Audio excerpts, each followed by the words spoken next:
विद्यार्थी मित्रांनो, गोळा तुम्हाला आउट ऑफ टाकण्यासाठी सगळ्यात साधी आणि सिंपल ट्रिक सांगतो. जागेवरनं गोळा आउट ऑफ टाकण्याचा प्रयत्न करा. विद्यार्थी मित्रांनो, मी तुम्हाला सांगणार नाही तुम्ही तुमच्या टेक्निकमध्ये चेंज करा.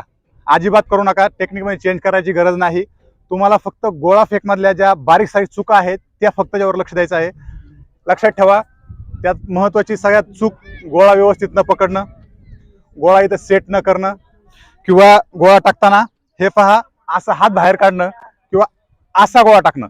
या चुका तुम्ही करू नका. गोळा फेकत असताना पूर्ण हे पहा थ्रोईंग चेन रिॲक्शन झाली पाहिजे. पूर्ण तुम्हाला असा लाईनमध्ये तुम्ही येऊन बॉडी स्ट्रेट होऊन नंतर तुमचा गोळा आउट ऑफ म्हणजे तुम्ही रिलीज केला पाहिजे. तुम्ही व्यवस्थित रिलीजही करत नाही. फेकण्याचा जो अँगल तो पण चुकीचा आहे. त्यामुळे लक्षात ठेवा, असा गोळा टाकायचा नाही. हा गोळा आपल्याला असा पुढे सरकवायचा आहे आणि 45 अँगलला तो तुम्हाला रिलीज करायचा आहे. कारण कसं असतं, जर तुम्ही त्याच्या खाली जर रिलीज केला तर गुरुत्वाकर्षण शक्तीमुळे गोळा हा खाली खेचला जातो आणि तुमचा गोळा आउट ऑफ जात नाही. चला तर तुम्हाला एक डेमो देतो कशा प्रकारे गोळा नक्की रिलीज केला पाहिजे. हे पहा,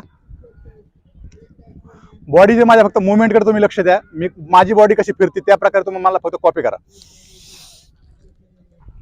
अरे यार, हे बघा गोळा माझी सेट झाला असल्यामुळे गोळा माझा साईडला जर आला तरी आउट ऑफ जातोय, पण तुमचा जाणार नाही.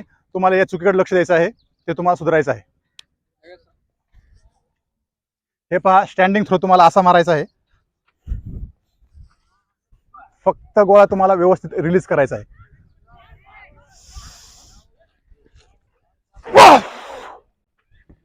या प्रकारे जर तुम्ही गोळा रिलीज केला तर नक्कीच तुमचा पोलीस भरतीमध्ये गोळा आउट ऑफ जाणार आहे आणि तुमचे 15 मार्क्स फिक्स होणार आहेत. जय हिंद, बेस्ट ऑफ लक.